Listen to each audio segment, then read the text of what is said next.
दवाओं द्वारा मानक उपचार के अलावा ऑस्टियोआर्थराइटिस और अपक्षयी डिस्क वाले कई मरीज रिपोर्ट करते हैं कि निम्नलिखित में से कुछ या सभी उपचार उनकी स्थिति में दर्द के स्तर को प्रबंधित करने के लिए फायदेमंद हैं। पुराने लक्षणों के लिए या गर्दन या पीठ के निचले हिस्से में पुराने ऑस्टियोआर्थराइटिस से दर्द के गंभीर एपिसोड से राहत प्रदान करने के लिए हेरफेर जैसे कायरोप्रैक्टिक या ऑस्टियोपैथिक हेरफेर की सिफारिश की जा सकती है। जोड़ तोड़ के लिए दर्शन ये है कि रीढ़ की हड्डी में जोड़ों की शिथिलता दर्द पैदा कर सकती है और जोड़ तोड़, जिसे समायोजन भी कहा जाता है, के माध्यम से रीढ़ के जोड़ों को सक्रिय करने से उस दर्द को कम किया जा सकता है। चूंकि ऑस्टियोआर्थराइटिस एक संयुक्त रोग है, इसलिए ये गतिशीलता पर अच्छी प्रतिक्रिया दे सकता है।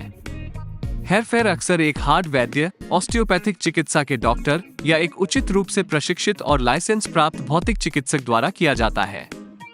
एक कम शक्तिशाली प्रकार का हेरफेर, जिसे कर्षण कहा जाता है, का भी उपयोग किया जा सकता है, जैसे समायोजन ब्लॉकों का उपयोग करके गुरुत्वाकर्षण कर्षण।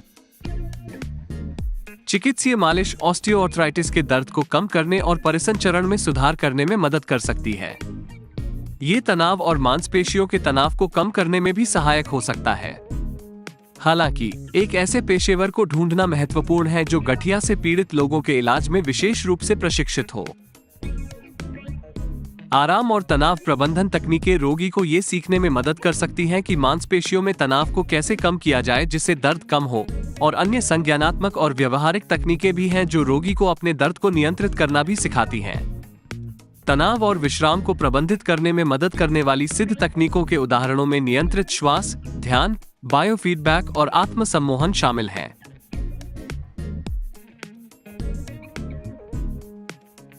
इस प्रकार की थेरेपी में रीढ़ के आसपास की नसों की संवेदनशीलता को कम करने के लिए थोड़ी मात्रा में बिजली का उपयोग किया जाता है। उपचार के कुछ दुष्प्रभाव हैं और यह गैर आक्रामक है। हालांकि सभी रोगियों को दर्द से राहत नहीं मिलती है। आमतौर पर एक भौतिक चिकित्सक या फिजियाट्रिस्ट टेंस इकाइयों को लिखेगा और उस रोगी को उचित उपयोग के बारे में निर्देश देगा। इस तकनीक में त्वचा पर विशिष्ट बिंदुओं पर अति सूक्ष्म सुइयां घुसाना शामिल है। अधिकांश लोग झुनझुनी, आराम या यहां तक कि ऊर्जावान महसूस करने की शिकायत करते हैं। कुछ लोगों ने एक्यूपंक्चर को अपने ऑस्टियोआर्थराइटिस दर्द के लिए उपयोगी पाया है और नेशनल इंस्टीट्यूट ऑफ हेल्थ ने इसे पीठ के निचले हिस्से में दर्द और ऑस्टियोआर्थराइटिस सहित कई अन्य स्थितियों के इलाज के रूप में उपयोगी पाया है।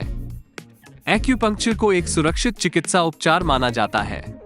इस कारण से कई चिकित्सकों और चिकित्सकों का मानना है कि एक्यूपंक्चर अन्य चिकित्सा उपचारों के सहायक के रूप में और चिकित्सा उपचारों के विकल्प के रूप में एक लाभकारी उपचार है।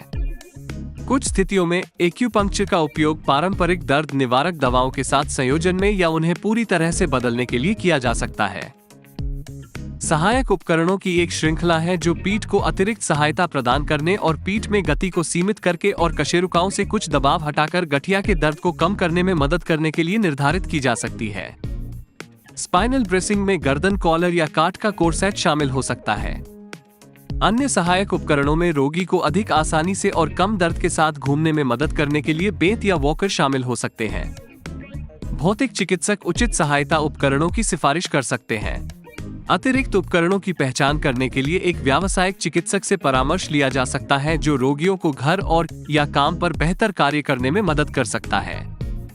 इन सहायक उपकरणों के लंबे समय तक उपयोग से मांसपेशियों में अतिरिक्त कमजोरी आ जाएगी, इसलिए रोगियों को इनका उपयोग केवल एक चिकित्सा पेशेवर के निर्देशानुसार ही करना चाहिए। रीढ़ की हड्डी के पुराने ऑस्टियोआर्थराइटिस के रोगी जो अधिक वजन वाले या मोटापे से ग्रस्त हैं, उन्हें अतिरिक्त वजन कम करने से लाभ होगा। उचित होने पर वजन घटाने से वजन सहने वाले जोड़ों पर तनाव काफी हद तक कम हो सकता है और आगे की संयुक्त चोट को सीमित किया जा सकता है। मध्य आयु के वर्षों के दौरान वजन नियंत्रण भी बाद के वर्षों में ऑस्टियोआर्थराइटिस की शुरुआत को रोकने में मदद कर सकता है। वजन कम करने के लिए स्वस्थ आहार और नियमित व्यायाम की आवश्यकता होती है।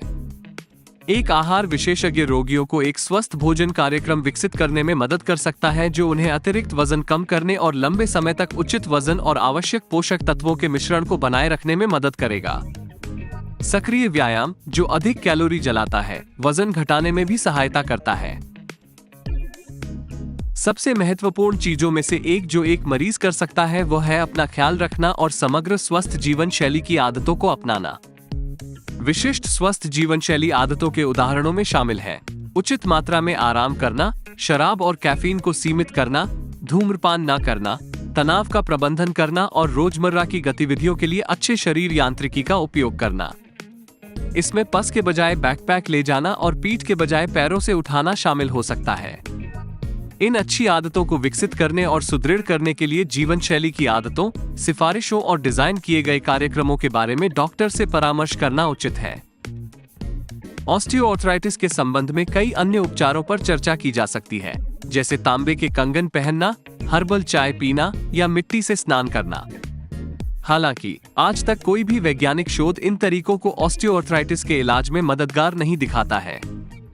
इस आलेख में समीक्षा किए गए अधिकांश उपचार विकल्प रोगसूचक अपक्षयी डिस्क रोग के उपचार विकल्प भी हैं। ऐसा इसलिए है क्योंकि ऑस्टियोआर्थराइटिस और अपक्षयी डिस्क रोग दोनों रीढ़ में एक दर्दनाक गतिखंड का प्रतिनिधित्व करते हैं।